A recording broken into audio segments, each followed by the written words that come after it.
2025-এর শেষ পরীক্ষা ভৌত বিজ্ঞান পরীক্ষা, তার মধ্যে কিছু অঙ্ক যেগুলো ইম্পর্ট্যান্ট সেগুলো একটু দেখে নাও।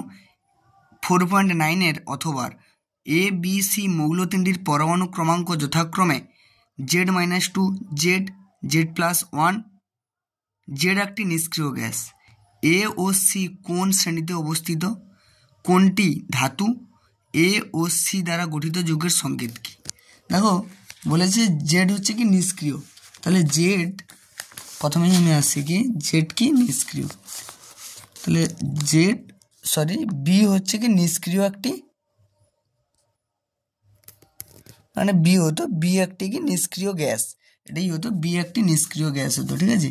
তাহলে জেড ধরি, তাহলে জেড সমান কত 18, তাহলে পরমাণু ক্রমাঙ্ক কত না 18, পরমাণু ক্রমাঙ্ক কত 18। জেডের বি মৌলের পরমাণু ক্রমাঙ্ক কত 18, ঠিক আছে, বি মৌলের পরমাণু ক্রমাঙ্ক 18। তাহলে এটা তো বি মৌলের পরমাণু ক্রমাঙ্ক কত 18, তাহলে এখান থেকে আমরা এ মৌলের পরমাণু ক্রমাঙ্ক কত পাবো Z-2, মানে এর পরমাণু ক্রমাঙ্ক কত Z-2 মানে কত 18 - 2 মানে কত 16। 16কে আমরা যদি ইলেকট্রন বিন্যাস করি 2, 8, 10, 6, 16। এরপরে আসছে সিতে কি আছে জেড, দেখো সিতে আছে দেখো Z+1, তাহলে Z+1 মানে কত 18 + 1 সমান কত 19, 2, 8, 10, 8, 18 একে 19, ঠিক আছে, 2, 8, 10, 8, 18 একে 19, দেখতে পাচ্ছ সবাই। তাহলে ফার্স্ট কোয়েশ্চেন আমাদের বলছে এ ও সি কোন শ্রেণীতে অবস্থান করে, তাহলে এ এর শেষ কক্ষপথের ইলেকট্রন কত, দেখো এ এর শেষ কক্ষপথের ইলেকট্রন 6টা, অর্থাৎ আধুনিক পর্যায় সারণীতে এর অবস্থান, আধুনিক পর্যায় সারণীতে এর অবস্থান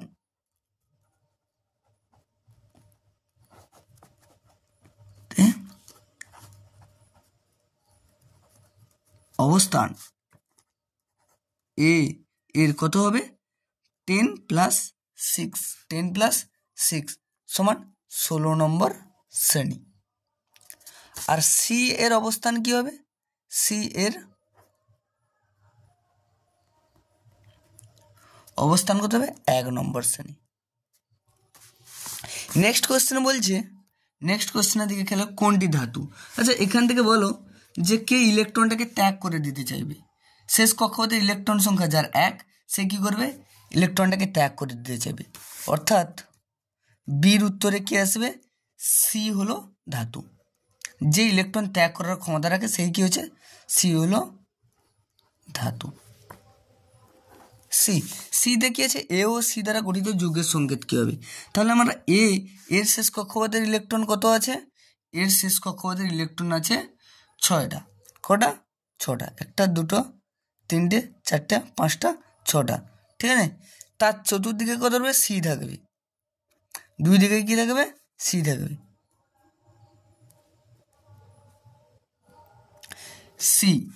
সি থাকবে, দেখো এই সিটা একটা ইলেকট্রন দেবে, এই সিটা একটা, তাহলে 2C+ A2-, দেখো এত দূর পর্যন্ত বুঝতে হবে, দুটো সির জন্য 2 আর C+, দুটো ইলেকট্রনকে ছেড়েছে তার জন্য কি 2C+, ঠিক আছে, প্লাস একটাই হচ্ছে এ কটা ইলেকট্রনকে খেয়েছে, দুটো ইলেকট্রনকে খেয়েছে তার জন্য 2-, তার জন্য এর পরের লাইনে হবে কি CA2, AC2 না CA2, ঠিক আছে CA2, ঠিক আছে, বুঝতে পেরেছি সবাই আশা করি।